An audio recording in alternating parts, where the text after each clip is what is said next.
The story begins in a quiet suburban neighborhood where Marcus, hard-working black homeowner in his mid-40s, takes great pride in maintaining his property. He has lived there for over a decade, raising his family and investing time and money into turning his yard into a welcoming space. Along the border of his property, Marcus planted a thick row of hedges that grew tall and lush over the years, providing both privacy and a sense of beauty to his home.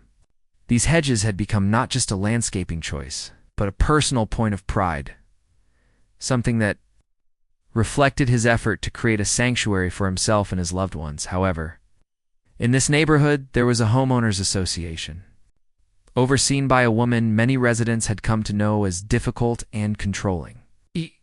Her name was Linda, though behind her back she was often called a Karen due to her constant complaints, entitled demeanor, and intrusive behavior. She believed she had the authority to dictate how every lawn, fence, and exterior detail should appear, often overstepping the HOA's actual bylaws.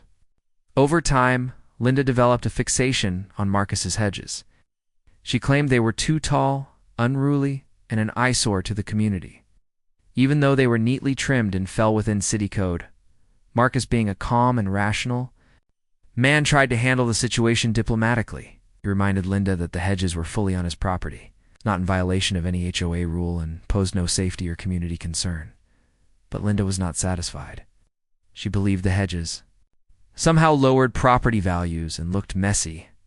When the HOA board refused to side with her, Linda took matters into her own hands. One weekday morning, while Marcus was at work, Linda hired a landscaping crew without his consent.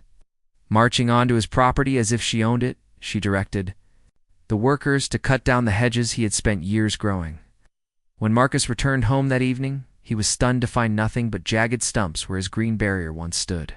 His privacy was gone, the landscape was ruined, and his sense of peace in his own yard was deeply violated. Marcus felt anger, disbelief, and humiliation. This was more than a property dispute. It was a blatant disregard for his ownership and his rights. It also carried an undertone he could not ignore: the quiet but persistent way certain neighbors, like Linda, treated him differently because of who he was. Still, instead of exploding, Marcus documented everything. He took photographs of the destroyed hedges, gathered statements from neighbors who had witnessed the crew cutting them down, and filed a formal complaint. When confronted, Linda brushed off his outrage. She smugly claimed she was helping the neighborhood and that Marcus should be thankful the hedges were gone. Her condescension only deepened his resolve.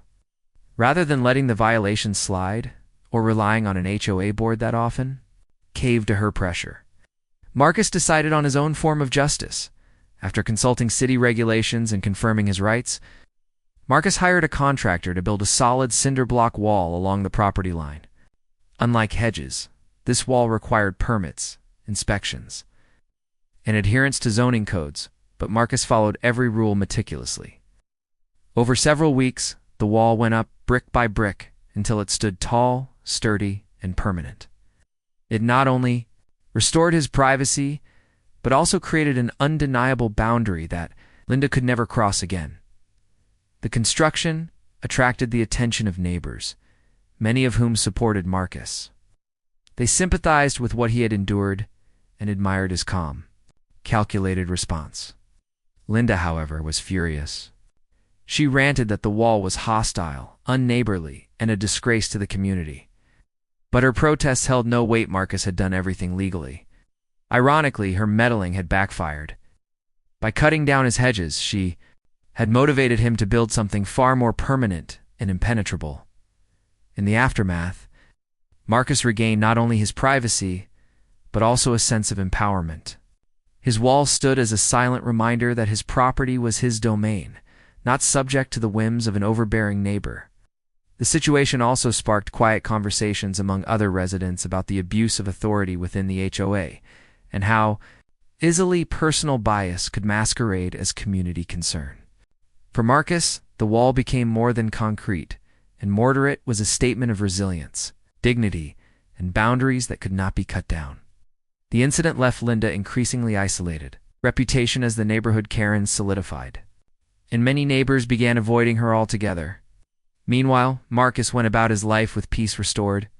He had endured an unjust violation, but had turned it into an opportunity to protect his space permanently, showing that sometimes the best revenge is not loud confrontation, but thoughtful, measured action.